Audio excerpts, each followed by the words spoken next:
adalah gembalaku, takkan kekurangan aku.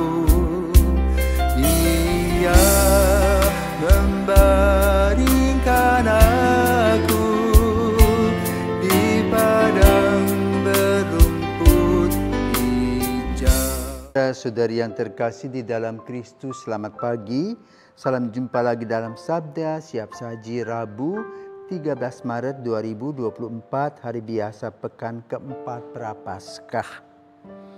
Marilah kita berdoa karena Bapa dan Putra dan Roh Kudus. Amin. Allah Bapa Maha Setia, Engkau tidak pernah meninggalkan kami berjuang sendirian pada masa pertobatan ini. Teguhkanlah iman kami agar mampu mengikuti kehendak-Mu dengan setia. Dengan pengantaran Tuhan kami Yesus Kristus Putra-Mu yang hidup dan berkuasa bersama Dikau dalam persatuan Roh Kudus Allah sepanjang segala masa. Amin. Tuhan bersamamu dan bersama roh-Mu. Inilah Injil Yesus Kristus menurut Yohanes. Dimuliakanlah Tuhan. Yohanes bab 5 ayat 17 sampai dengan 30. Sekali peristiwa Yesus berkata kepada orang-orang Yahudi, "Bapa-Ku bekerja sampai sekarang, maka aku pun bekerja juga." Karena perkataan itu orang-orang Yahudi lebih berusaha lagi untuk membunuh Yesus. Bukan saja karena ia meniadakan hari Sabat, tetapi juga karena ia mengatakan bahwa Allah adalah Bapanya sendiri dan dengan demikian menyamakan dirinya dengan Allah. Maka Yesus menjawab mereka, "Aku berkata kepadamu sesungguhnya, anak tidak dapat mengerjakan sesuatu dari dirinya sendiri jikalau ia tidak melihat Bapa mengerjakannya. Sebab apa yang dikerjakan Bapa itu juga yang dikerjakan anak. Sebab Bapa mengasihi anak dan ia menunjukkan kepadanya segala sesuatu yang dikerjakannya sendiri. Bahkan ia akan menunjukkan kepadanya pekerjaan yang lebih besar lagi daripada pekerjaan-pekerjaan itu sehingga kamu menjadi heran.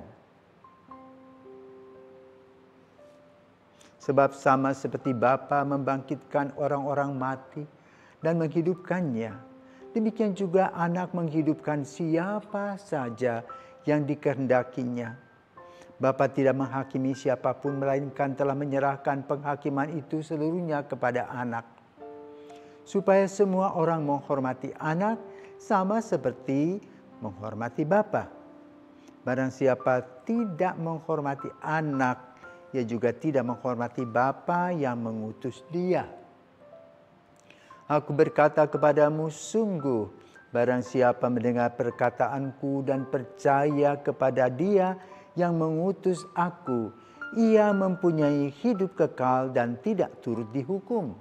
Sebab ia sudah pindah dari dalam maut ke dalam hidup. Aku berkata kepadamu, sungguh saatnya akan tiba dan sudah tiba, bahwa orang-orang mati akan mendengar suara Anak Allah, dan mereka yang mendengarnya akan hidup. Sebab sama seperti Bapa mempunyai hidup dalam dirinya sendiri, demikian juga diberikannya. Anak mempunyai hidup dalam dirinya sendiri, dan Bapa telah memberikan kuasa kepada anak untuk menghakimi, karena ia adalah anak manusia. Janganlah kamu heran akan hal itu, sebab saatnya akan tiba bahwa semua orang yang di dalam kubur akan mendengar suara anak. Dan mereka yang telah berbuat baik akan keluar dan bangkit untuk hidup yang kekal. Tetapi mereka yang berbuat jahat akan bangkit untuk dihukum. Aku tidak dapat berbuat apa-apa dari diriku sendiri. Aku menghakimi sesuai dengan apa yang aku dengar dan penghakimanku adil. Sebab aku tidak menuruti kehendakku sendiri, melainkan kehendak Dia yang mengutus aku. Demikianlah sabda Tuhan, terpujilah Kristus. Para pirsawan, selamat pagi. Dalam minggu ini, bacaan menggiring kita untuk melihat perlakuan umat Yahudi kepada Yesus, yang mana Yesus telah melakukan pekerjaan dan karya kasih-Nya pada hari Sabat.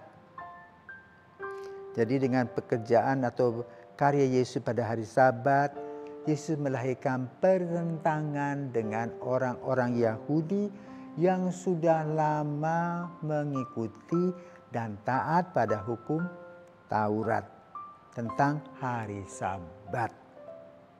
Tetapi Yesus sebetulnya ingin menyempurnakan arti dan makna Sabat. Bila hal-hal yang berkaitan dengan kehidupan dan belas kasih, manusia bisa melakukannya pada hari Sabat. Kenapa? Seiring sejalan dengan kasih Tuhan. Penyembuhan merupakan bagian dari partisipasi manusia dalam karya kasih Allah. Tetapi umat Yahudi tetap pada pendirian mereka. Hukum yang mereka dapatkan itu tetap kaku dan beku. Ini satu masalah yang dihadapi Yesus, kendala. Yang kedua, Yesus berbicara tentang anak sebagai anak. Dia menceritakan tentang Bapa.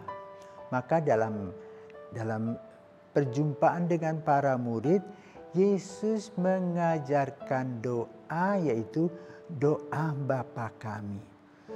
Di sana diuraikan siapakah Bapa, apa dan bagaimana peran Bapa dalam kehidupan kita.